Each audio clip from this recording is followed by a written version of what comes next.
उहो नंढिड़ो ॿारड़ो आहे जी जंहिंजे कननि जो मसइलो हुयो, उन खां पोइ हुनजो गंबट में ऑपरेशन थियो ऐं गंबट में जीअं साईं ॿुधायो त हुन जेको कननि जा जेको बाज़ार हो 32 लख रुपए जो ऐं मोहतरम फयाज़ अली ख़ान भुट्ट साहब खे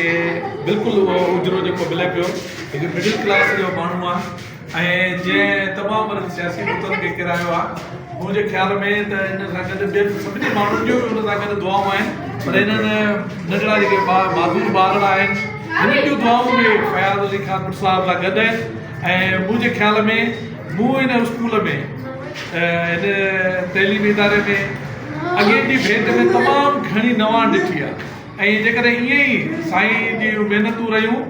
साईं असलम परवेज़ जोखियो साहिब जूं, मां सम्झां थो हिते जेका जंहिं बिल्डिंग जो बुनियाद पए पियो, जेकॾहिं हीअ वॾी बिल्डिंग हिते ठही वेंदी त उन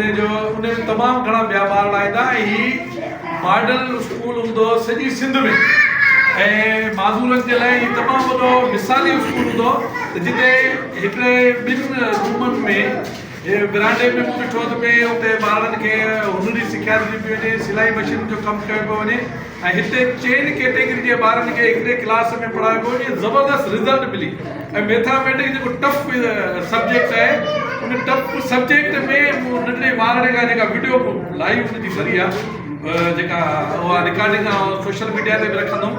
त ज़बरदस्त अदी जूं महिनतूं तमामु बहितरीनु आहिनि। ऐं पहिरियों दफ़ो अदी असांखे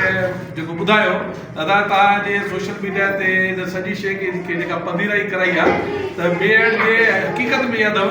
त जेके बि दरिया दिलि जेके माण्हू आहिनि ग़रीबनि जे लाइ हमदर्दी रखंदड़ जेके अहिड़ियूं शख़्सियतूं आहिनि उन्हनि मूंसां राब्तो कयो त साईं इहे कहिड़ी जॻह ते इहे अहिड़े क़िस्म जो इदारो आहे जंहिंमें कंप्यूटर बि सेखारियो थो वञे ऐं हिन दफ़े ते जेका नवाण आहे उहा इहा आहे त दोस्त पुछंदा त हिते हुनुर बि सेखारियो थो वञे, हिते दर्ज जो कमु बि सेखारियो थो वञे, हिते कढ़ाई जो कमु बि सेखारियो थो वञे, हिते मैथमेटिक्स बि पढ़ायो थो वञे, मतिलबु तमामु घणा तरफ़